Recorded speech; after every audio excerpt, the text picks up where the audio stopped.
Ke surga itu menyediakan tempat bagi saya dan saudara. Makanya cek diri kita masing-masing pada malam hari ini. Apakah Yesus pergi menyediakan rumah buat kita? Apakah Yesus pergi ke surga? Dia kasih sertifikat rumah di surga buat kita? Kalau tidak, saudaraku, Anda tidak akan dapat tempat di surga. Kalau Anda tidak percaya Yesus, Anda tidak akan dapat tempat di dalam kerajaan surga. Makanya Pentakosta seperti perikop kita di atas. Pentakosta, ketika kita pelajari, Pentakosta itu dalam perjanjian lama. Pentakosta itu adalah turunnya 2 loh batu. Di dalam perjanjian lama yang kedua, Pentakosta itu adalah hari raya panen. Sedangkan dalam perjanjian baru yang kita rayakan pada malam hari ini, Pentakosta itulah turunnya Roh Kudus. Jadi kalau ditanya, Pentakosta itu hari apa? Menurut orang Yahudi, Pentakosta itu hari raya panen. Tapi menurut orang Kristen, Pentakosta itu adalah turunnya Roh Kudus. Saya akan lebih banyak, saudaraku, membahas tentang Roh Kudus. Ada kisah yang menarik ini. Ada kisah seorang pengkhotbah. Oh, dia luar biasa. Dia persiapan dengan semangat, dia persiapan.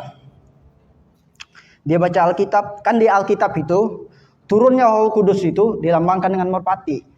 Lalu dia susun strategi. Pengkhotbah ini dia susun strategi, saudaraku. Dia datangi pemuda kepercayaan dia. Dia datang. Hari Sabtu dia datangi, terus dia bilang, kamu simpan ini merpati, besok ketika saya khotbah hari Minggu, ingat, ketika saya bilang, maka turunlah Roh Kudus, kamu siap-siap terbangkan Roh Kudus itu ke arah mimbar, kata dia. Kamu siap-siap, jangan sampai lupa. Hari Minggu, saudaraku, tiba saatnya, ini pengkhotbah berkhotbah dengan luar biasa. Maka dia berkata, maka turunlah Roh Kudus. Lalu pemuda itu dengan keras berteriak dari belakang, Pak Pendeta, katanya. Roh Kudusnya terbang lari ke jendela. Tadi misi mereka dua gagal. Misi mereka berdua gagal. Pendeta yang bilang kan, cepat-cepat nanti kau terbangkan itu Roh Kudus ke mimbar. Supaya supaya benar-benar diturunin Roh Kudus gitu. Tapi misi mereka dua gagal. Nah, saudara terkasih dalam Tuhan Yesus Kristus, begini, kalau kita adalah orang percaya, kita adalah orang-orang yang dimateraikan dengan Roh Kudus. Kita adalah orang-orang yang dimateraikan dengan Roh Kudus. Kalau kita tidak dimateraikan dengan Roh Kudus, berarti kita bukan orang percaya. Makanya Efesus 1 ayat 13 klik P mengatakan, di dalam Dia kamu juga ketika kamu percaya dimateraikan dengan Roh Kudus yang dijanjikan itu. Makanya saudara terkasih dalam Tuhan Yesus, kita dimateraikan dengan orang percaya. Kalau kita orang percaya, kita dimateraikan dengan Roh Kudus. Ya, nah, saudara terkasih dalam Tuhan Yesus, kalau salah satu dosa yang paling tidak bisa, paling Tuhan tentang dalam Alkitab itu menghujat Roh Kudus. Oh, itu dosa paling mengerikan. Itu dosa tidak bisa dilakukan. Roh Kudus itu apa sih tugasnya? Roh Kudus itu kalau kita baca dalam Yohanes 16 ayat 8 itu, Roh Kudus itu mengisapkan kita akan dosa. Roh Kudus itu mengisapkan kita akan kebenaran. Roh Kudus itu mengisapkan kita akan penghakiman. Itu adalah tugas Roh Kudus. Kalau orang yang menegur kita, Roh Kudus itu yang mengarahkan, kau tadi buat salah ya. Roh Kudus itu kan tegur kita. Kalau dia tidak tegur kita lagi, sudah celaka. Makanya Roh Kudus itu jangan dihujat. Makanya surat kasih dalam Efesus 4 ayat 30 mengatakan, ini yang tidak boleh dilakukan orang yang sudah dimateraikan dengan Roh Kudus. Dan janganlah kamu mendekatkan Roh Kudus Allah yang telah memateraikan kamu menjelang hari penyelamatan. Saudara terkasih dalam Tuhan Yesus Kristus, saya mau bilang begini. Roh Kudus itu mengisapkan dunia akan dosa, tetapi ada satu hal. Roh Kudus juga roh pengeksekusi. Ingat, Roh Kudus itu mengisapkan dunia akan dosa, tetapi Roh Kudus itu juga roh pengeksekusi. Hati-hati. Saudara masih ingat kisah Ananias dan Safira? Masih ingat? Nah, di dalam kisah pasal yang ke-5 ya, klik P. Kisah pasal yang ke-5 ayat yang ke-3 dikatakan, tetapi Petrus berkata, Ananias, mengapa hatimu dikuasai iblis sehingga engkau mendustai Roh Kudus dan menahan sebagian dari hasil penjualan tanah itu? Saudara lihat, Ananias mendustai Roh Kudus. Tetapi apa dampak ketika Ananias mendustai Roh Kudus? Loncat ke ayat 5B, klik. Ayat 5 berkata demikian. Ketika mendengar perkataan itu, rebahlah Ananias dan putus nyawanya. Mati. Itu orang-orang yang menghujat Roh Kudus. Mati di tempat.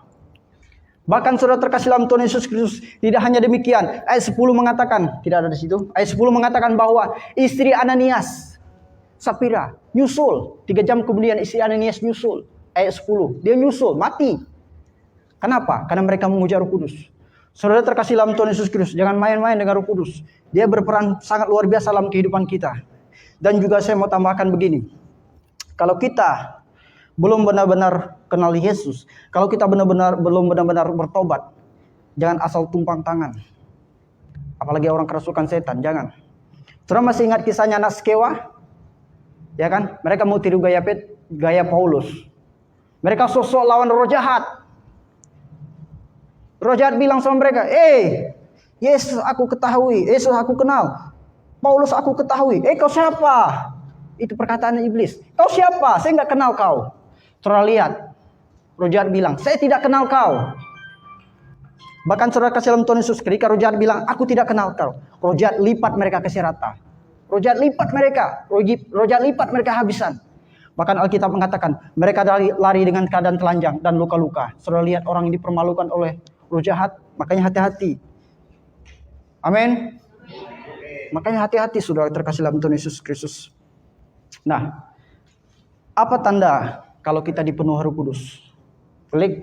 Nah, tanda dipenuhi Roh Kudus yang pertama, kalau kita lihat murid-murid kisah 2 ayat 1 sampai 12 itu dikatakan murid-murid berbahasa roh. Yang kedua, apa tanda orang dipenuhi Roh Kudus? Yang kedua, Petrus ketika dia dipenuhi Roh Kudus, dia berkhotbah. Lewat khotbahnya menghasilkan 3.000 orang bertobat. Yang ketiga, tanda orang dipenuhi Roh Kudus yaitu Stefanus. Stefanus, saudara, kalau kita pelajari Stefanus, dia sampai dilempari dengan batu, tetapi dia tidak lari. Ada di sini yang pernah dilempari dengan batu? Saya rasa belum, tapi saya pernah ditapel orang. Karena curi rambutan itu wajar, saudara. Wajar. Yang keempat, Paulus. Stefanus jadi pemberani, saudara. Dia tidak takut mati karena Injil. Bahkan dia berdoa, Stefanus berdoa, iya Tuhan Yesus, ke dalam tanganmu kuserahkan nyawa. Tidak stop di situ. Stefanus semakin dihujani dengan batu. Dia berkata, ya Tuhan, janganlah tanggungkan dosa ini kepada mereka. Kita lihat Paulus, ketika dia dipenuhi Roh Kudus. Saulus yang disebut Paulus, ketika dia penuh Roh Kudus, dia menjadi orang yang berani. Dia menentang tukang sihir yang luar biasa pada saat itu yang bernama Elimas. Dia menentang itu Paulus. Karena dia dipenuhi Roh Kudus. Orang yang dipenuhi Roh Kudus adalah orang yang berani, saudaraku. Selanjutnya, orang yang dipenuhi Roh Kudus selanjutnya itu Zakaria. Zakaria ayahnya Yohanes Pembaptis. Dia dipenuhi Roh Kudus. Dalam keadaan dia dipenuhi Roh Kudus, dia bernubuat. Nanti saudara bisa baca Lukas 1 ayat 67. Terus 6, itu Yohanes Pembaptis. Yohanes Pembaptis dipenuhi Roh Kudus. Alkitab mengatakan Yohanes ketika dia dipenuhi Roh Kudus, Yohanes tidak minum anggur. Nah, saudara terkasih dalam Tuhan Yesus Kristus. Ada satu hal atau ada dua hal yang Tuhan tekankan dalam kehidupan kita sebagai orang percaya yang sudah dimateraikan dengan Roh Kudus. Di dalam Efesus 5 ayat 18 dikatakan di sana, janganlah kamu mabuk oleh anggur, karena anggur menimbulkan hawa nafsu, tetapi hendaklah kamu penuh dengan Roh Kudus. Hendaklah kamu penuh dengan Roh Kudus. Inilah suatu perintah daripada Tuhan Yesus. Kita tidak bisa komplain. Ini perintah dari Tuhan Yesus. Hendaklah kamu penuh dengan Roh Kudus. Saudara terkasih dalam Tuhan Yesus, penuh dengan Roh Kudus di sini dikontraskan dengan mabuk oleh anggur. Siapa di sini kita yang pernah mabuk oleh anggur? Orang-orang kampung, kita sebagai orang kampung pasti pernah ini. Saya pernah mabuk oleh anggur, saudaraku. Saya pernah mabuk. Kalau saya tidak lihat videonya, saya tidak yakin itu saya. Waktu itu ngekos.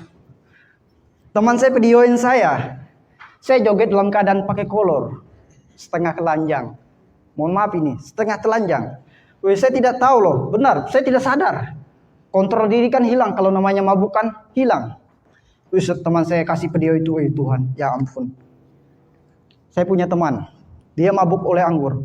Dia terputar di tengah jalan, dia putar, pokoknya kayak nggak jelas begitu.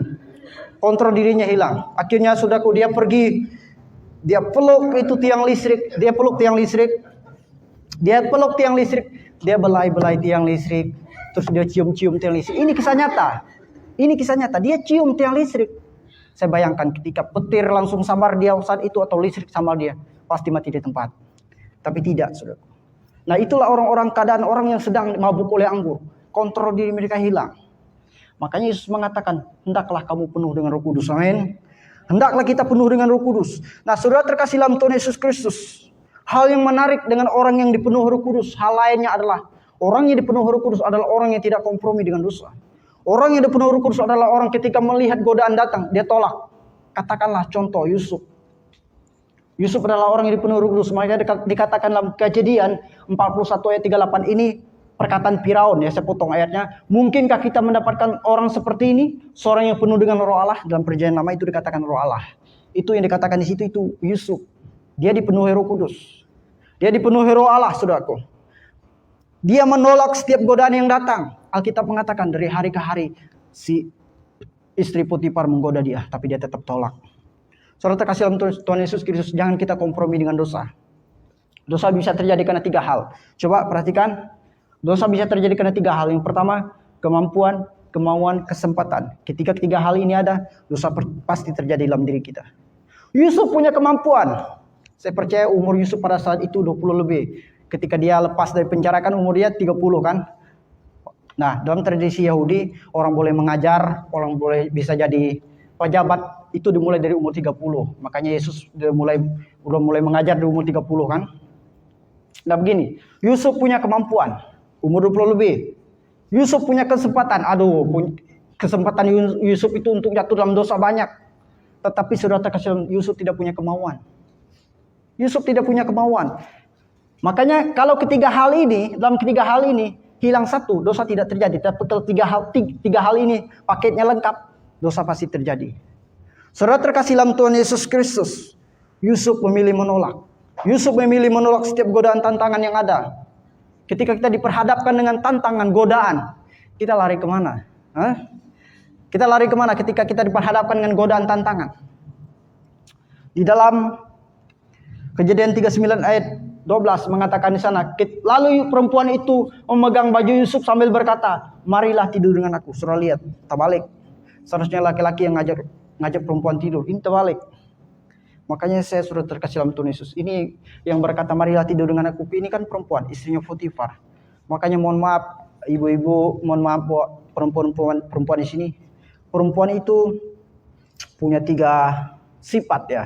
Tapi yang harus ada dalam diri mereka, yang harus permanen itu sebagai penolong. Tapi 2 hal lagi, sifat buruknya itu sebagai penggoda dan pengutuk. Itu harus dihilangkan dalam diri kita. Kisahnya Simpson, yang berhari-hari goda si Simpson, rayu-rayu si Simpson, itu Delila. Delila itu siapa? Perempuan. Itu perempuan, mohon maaf. Dia berhari-hari goda si Simpson. Bahkan Alkitab mengatakan Simpson mau mati rasanya. Karena saking luar biasanya digoda oleh si Delila. Bahkan saudara terkasih dalam Tuhan Yesus Kristus, Adam dan Hawa. Yang kasih Adam makan buah itu siapa? Hawa. Saya tidak sedang menjelekkan saudara yang perempuan, tapi Alkitab mengatakan yang kasih makan itu Adam, buah Hawa. Apalagi pengutuk. Masih ingat kisahnya Ayub? Istri Ayub bilang apa? Kutuki Allahmu dan matilah. Itu perkataan istri Ayub. Nah, saudara terkasih dalam Tuhan Yesus Kristus, apa respon Yusuf ketika Potifar berkata, marilah tidur dengan aku? Apa respon Yusuf? Yusuf meninggalkan bajunya di tangan perempuan itu. Dan apa? Lari keluar. Ini yang saya permasalahkan. Ketika dosa datang, menggoda, kita harus lari keluar. Amin. Jangan lari di tempat atau bilang, tunggu dulu ya, saya mau lari ke kamar mandi. Jangan, lo dilipat dia di kamar mandi. Kita harus lari keluar. Kau benar-benar dilipat nanti kalau lari ke kamar mandi. Nah, bagaimana ciri-ciri orang yang penuh dengan kudus? Saya ingin membahas dalam hal praktis. Yang pertama, mulutnya bertobat. Orang yang dipenuhi Roh Kudus, mulutnya bertobat. Saudara terkasih dalam Tuhan Yesus Kristus, kalau kita belum bertobat, mulut kita belum bertobat, tanyakan dirimu. Mulut orang yang dipenuhi Roh Kudus adalah bertobat. Kita baca dalam Yakobus pasal yang ketiga ayat keempat sampai yang ke-7. Saya baca ayat keempat, nanti sudah baca ayat yang kelima. Kelihatan ya dari belakang ya? Saya baca ayat 4. Dan lihat saja kapal-kapal, walaupun amat besar dan digerakkan oleh angin keras, namun dapat dikendalikan oleh kemudi yang amat kecil, menurut kehendak jurumudi. Ayat 5.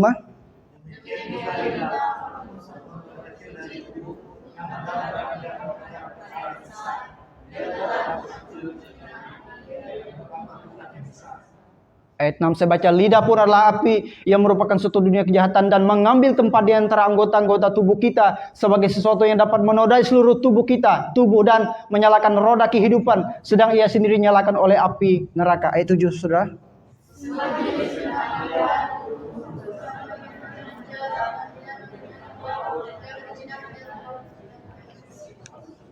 Stop. Belum. Oke, saudara lihat. Segala jenis binatang buas, apa sih binatang yang paling mengerikan di dunia ini? Ada beberapa hal. Buaya, serigala. Ya benar ini. Buaya, serigala, harimau, ular. Ini adalah salah satu binatang yang paling menakutkan di muka bumi. Ngelihat dari jauhnya kita sudah merinding. Apalagi kalau kita dijilat.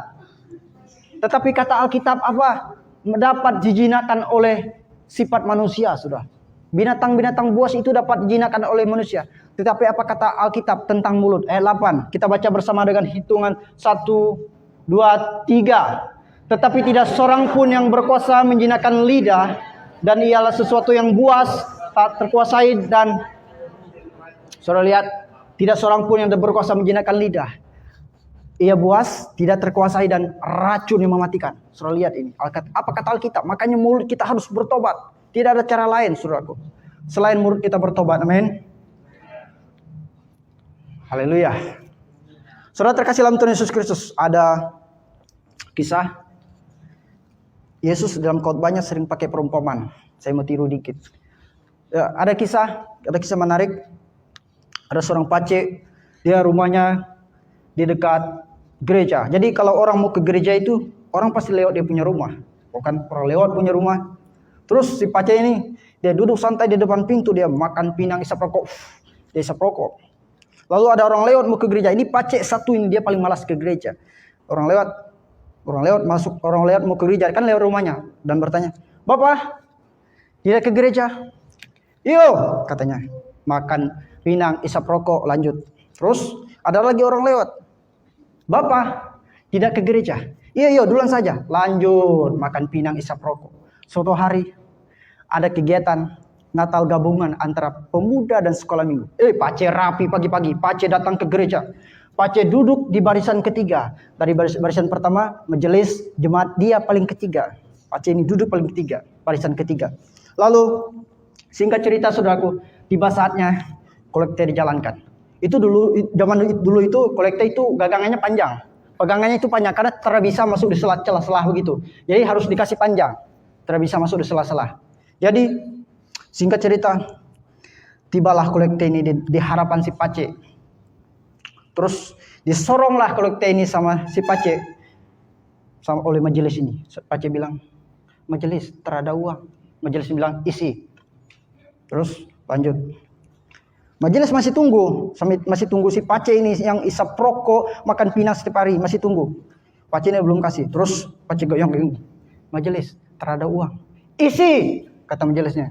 Terus majelis masih tunggu. Majelis belum mau pergi sebelum pacek ini isi. Terus dia goyang lagi kantung persembahan, dia goyang lagi dan berkata, "Oh majelis, terada uang, isi, rokok, pinang ada uang, persembahan tidak ada uang." Iya. Jadi begini, untuk rokok dan pinang selalu ada uang, persembahan tidak ada uang. Haleluya. Ngeri ini pacek satu ini. Dia marah, dia pergi. Nah, saudara yang terkasih dalam Tuhan Yesus Kristus, mulut kita harus bertobat. Apa sih isi mulut yang sudah bertobat itu apa sih? Perhatikan, klik yang pertama. Oke, isi mulut yang sudah bertobat itu adalah yang pertama itu firman Allah. Isi mulut orang yang sudah bertobat itu adalah firman Allah. Orang yang dipenuhi Roh Kudus, kesukaannya adalah firman Allah. Makanya dalam Kisah Para Rasul 4 ayat 31 dikatakan di sana, "Dan ketika mereka sedang berdoa, goyanglah tempat mereka berkumpul itu, dan mereka semua penuh dengan Roh Kudus, lalu mereka memberitakan firman Allah dengan berani." Saudara terkasih dalam Tuhan Yesus Kristus, ketika mereka penuh dengan Roh Kudus, mereka suka firman Allah, mereka beritakan firman Allah, bahkan mereka menjadi orang yang berani. Kalau kita baca dalam Alkitab, salah satu orang yang pertama masuk neraka adalah penakut. Nah, itu orang pertama masuk neraka adalah penakut. Penakut di sini itu bukan takut setan. Takut di sinilah dia takut beritakan firman, dia takut bersaksi tentang Tuhan, dia takut mengaku bahwa Yesus adalah satu-satunya jalan kebenaran dan hidup. Nah, bagi orang-orang seperti ini, mereka ranking pertama masuk neraka. Mau lihat ayatnya? Wahyu 21 ayat 8. Tetapi orang-orang penakut, orang-orang yang tidak percaya, orang-orang keji, orang-orang pembunuh, orang-orang sundal, tukang-tukang sihir, penyembah-penyembah berhala, dan semua pendusta, mereka akan mendapat bagian mereka di dalam lautan yang menyala-nyala oleh api dan belerang. Lautan yang menyala-nyala oleh api dan belerang ini, itu neraka, saudaraku. Tapi Anda lihat ranking pertama siapa? Penakut. Itu ranking pertama tuh penakut. Baru seterusnya, saudara bisa baca sendiri. Tapi ingat, ranking pertama adalah penakut. Makanya saudara terkasih dalam Tuhan Yesus Kristus, kita harus siap sedia beritakan firman. Makanya saya bersyukur dipercayakan untuk menyampaikan kebenaran firman pada malam hari ini. Jujur saudaraku, Di bulan ini memang berat nih bagi saya. Ya. Berapa minggu yang lalu saya khotbah di CPL. Harus pergumulan juga. Lalu minggu kemarin saya khotbah lagi di GSJA. Nah, sekarang lagi saya khotbah lagi di depan saudara, depan para teologi lagi. Tapi saudaraku, Alkitab mengatakan, kita harus siap sedia beritakan firman, amin. Makanya saya tidak habis pikir kalau saudara-saudara yang masih dibentuk ya, saudara-saudara masih sekolah teologi, saudara punya jadwal ditempel, saudara tolak, aduh saya tidak habis pikir. Bagi saya khotbah itu adalah hal suatu yang luar biasa bagi saya. Berkatnya luar biasa. Alkitab mengatakan, orang yang berkhotbah wajib dihormati 2 kali lipat. 1 Timotius 5 ayat 17 mengatakan, tidak ada di situ. Ya. Tapi saudara kasih dalam Tuhan Yesus, kita harus siap sedia beritakan firman, amin. Baik atau tidak baik waktunya. Makanya 2 Timotius 4 ayat yang kedua mengatakan, beritakanlah firman, siap sedialah baik atau tidak baik waktunya. Nyatakanlah apa yang salah, tegurlah dan nasihatilah dengan segala kesabaran dan dengan pengajaran. Saudara terkasih dalam Tuhan, soal beritakan firman, saya boleh tunda. Soal beritakan firman, saya boleh lalai. Kita tidak boleh lalai beritakan firman, amin. Alkitab jelas mengatakan kalau orang-orang yang lalai adalah orang-orang setia, bagian mereka adalah orang-orang terkutuk. Lanjut klik. Baca lihat, ini ayatnya. Terkutuklah orang yang melaksanakan pekerjaan Tuhan dengan lalai. Orang-orang yang melaksanakan pekerjaan Tuhan dengan lalai, orang-orang yang terkutuk. Makanya saudara terkasih dalam Tuhan Yesus, mari perbaharui komitmen ketika kita punya tugas, mari laksanakan dengan baik, dengan sukacita. Harus setia, saudara terkasih dalam Tuhan Yesus. Kalau kita setia dalam perkara kecil, maka Tuhan pasti tambahkan kita perkara-perkara yang lebih besar. Ada kisah di pedalaman, kepala sukunya meninggal. Lalu untuk menghormati kematian beliau, ada yang berpandangan, ya udah kita bakar saja.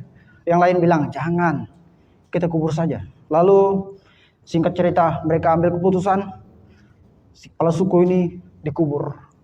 Kepala suku itu dikubur, lalu saudara terkasih dalam Tuhan Yesus, singkat cerita, anak dari kepala suku dia pergi cari tempat yang jual peti. Dia pergi ke tempat mebel, tempat jual peti. Akhirnya dia datang ke sana, dia ketemu sama tukang yang jual peti ini, dia bertanya, "Bapak, peti satu berapa?" 1 juta saja. "Ah, mahal sekali." Dia balik, dia pulang, tidak jadi beli. Singkat cerita, di pertengahan jalan saudaraku, di pertengahan jalan dia ingat, orang di rumah lagi tunggu saya bawa peti. Lagi tunggu saya beli peti, orang di rumah. Akhirnya dia putar balik, dia pergi lagi ke tempat tadi, dia putar balik. Terus, mahal sekali, katanya. "Ada yang lebih murah?" Kata tukangnya, "Ada, 200.000, tapi kakinya di luar." Terus lihat, 200.000, tapi kakinya di luar. Untung bukan kepalanya di luar, kakinya di luar. Lagian sih tanya, mana ada harga 200.000 peti ya Pak Gembala? Minimal 1 juta lah. Wajar saja kakinya di luar. Nah, saudara terkasih dalam Tuhan Yesus Kristus. Menarik. Hal yang pertama, isi mulut orang yang sudah bertobat itu kesukaannya adalah firman Allah. Yang kedua, bagian poin yang terakhir, yang kedua itu perkataan yang membangun. Isi mulut orang yang sudah bertobat itu perkataan yang membangun. Makanya di dalam Efesus 4 ayat 29 mengatakan dengan jelas di sana, janganlah ada perkataan kotor yang keluar dari mulutmu, tetapi pakailah perkataan yang baik untuk membangun, di mana supaya mereka mendengarnya beroleh kasih karunia. Orang yang mendengar perkataan kita yang membangun, mereka boleh kasih karunia. Orang akan melihat ada Yesus dalam diri kita ketika perkataan kita membangun di luar sana. Makanya orang tidak lihat dalam diri kita itu tidak ada Yesus, tidak ada orang lihat ada Yesus. Karena perkataan kita tidak ada yang membangun. Perkataan caci maki. Pakailah perkataan yang membangun. Apa saja perkataan yang membangun? Klik. Kasih motivasi pujian. Segala pujian dan hormat kita harus kembali kepada Tuhan. Yesus adalah satu-satu pujian yang paling tertinggi dalam kehidupan Kristen. Amin. Makanya saudara terkasih dalam Tuhan Yesus Kristus. Mohon maaf ini. Tidak boleh kita di gereja, kita menyembah memuji Tuhan, tetapi mulut yang sama kita pakai kutuki orang. Tidak boleh. Harus sama, kutuk dan berkat dan pujian itu harus sama. Tidak boleh di sela-sela berkat ada kutuk, tidak boleh. Makanya Yakobus 3 ayat 9 mengatakan, klik, dengan lidah kita memuji Tuhan Bapa kita dan dengan lidah kita mengutuk manusia yang diciptakan menurut rupa Allah. Kita diciptakan Allah menurut rupanya. Tidak ada perbedaan di antara kita. Bagi Tuhan kita adalah sama. Tidak ada perbedaan. Makanya Ayub bilang, aku datang dengan telanjang, aku pulang dengan telanjang. Tuhan yang memberi, Tuhan yang mengambil. Itu perkataan Ayub. Ayub sadar betul apa yang dia punya itu milik Tuhan. Makanya tidak bisa dibanggakan, saudaraku. Makanya lebih ngeri lagi ayat 10 tambah. Dari mulut yang satu keluar berkat dan kutuk. Dari mulut yang satu keluar berkat dan kutuk. Hati-hati, saudaraku. Makanya saya mau tekankan begini. Berhikmatlah kita pakai mulut kita, amin. Berhikmat, saudaraku. Mungkin saudara lihat saya pengkhotbah kecil, tapi berhikmat pakai mulut. Setiap pengkhotbah yang ada di mimbar ini, mereka dipakai oleh Tuhan. Makanya berhikmat pakai mulut. Jangan jadi orang bodoh, sembarang ngomong, asal ngomong. Makanya dalam pengkhotbah 10 ayat yang ke-12 mengatakan, perkataan mulut orang berhikmat. Perkataan mulut orang berhikmat menarik, tetapi bibir orang bodoh menelan orang itu sendiri. Dalam terjemahan sehari-hari bilang gini, klik P. Ucapan orang arif membuat ia dihormati, tetapi orang bodoh binasa karena kata-katanya sendiri. Orang bodoh itu binasa karena kata-katanya sendiri. Orang bijak dia dihormati. Untuk khotbah saya pada malam hari, ada kisah. Ini kisah nyata orang Dayak. Kisah nyata orang Dayak. Lalu di kampung seberang ada pesta pernikahan. Ini pertepatan gawai Dayak bulan 6. Lalu pergilah dua pemuda. Mereka pergi, mereka dayung pakai sampan. Mereka harus menempuh waktu 1 jam 30 menit. Untuk berkorban ke pesta itu mereka dua harus menempuh pakai sampan dayung 1 jam 30 menit. Singkat cerita, tibalah mereka di sana. Mereka disambut, mereka langsung diantar ke dapur. Dalam tradisi Dayak, kalau ada tamu datang, mereka harus diantar dulu ke dapur. Karena begini, saudaraku. Tuak Dayak itu banyak orang meninggal. Karena belum diisi perut, langsung minum tuak. Perutnya belum kenyang, langsung minum tuak. Akhirnya meninggal. Makanya diadakan tradisi kalau ada tamu datang dikasih makan dulu, kasih kenyang dulu. Segala jenis binatang dia makan situ. Kira-kira begitu. Dia makan sampai kenyang pokoknya. Sampai kenyang. Singkat cerita, setelah kenyang mereka berdua ikut pesta semalam-malaman sampai mentok jam 5 pagi. Nah, singkat cerita, saudaraku, temannya bilang, "Ayo kita pulang." Akhirnya mereka dua pulang. Mereka pergi ke sampan, mereka dayung. Mereka dua lihat jam 5. Start mereka dayung dari jam 5. Terus matahari sudah terbit. Mereka dua lihat jam. Sudah jam 7. Kok tidak sampai-sampai? Akhirnya mereka dayung lebih keras lagi. Mereka dua dayung lagi lebih keras. Mereka dua lihat jam 9. Lah, kok tidak sampai-sampai? Saudaraku, setelah mereka dua lihat. Ternyata tali pengikat sampan belum dilepas. Masih terikat di pohon. Belum dilepas, masih terikat di pohon. Jadi saudara terkasih dalam Tuhan Yesus, pantasan mereka dua dayung setengah mati dari jam 5 sampai jam 9. Mereka dua lupa tali pengikat sampan belum dilepas, masih terikat di pohon. Masih mabuk, saudaraku. Dalam keadaan mabuk. Ini kisah nyata, dalam keadaan mabuk. Makanya begini. Ada pelajaran menarik ya. Ya, haleluya. Makanya saudara terkasih dalam Tuhan Yesus, kalau mabuk tuh lihat-lihat, ya kan?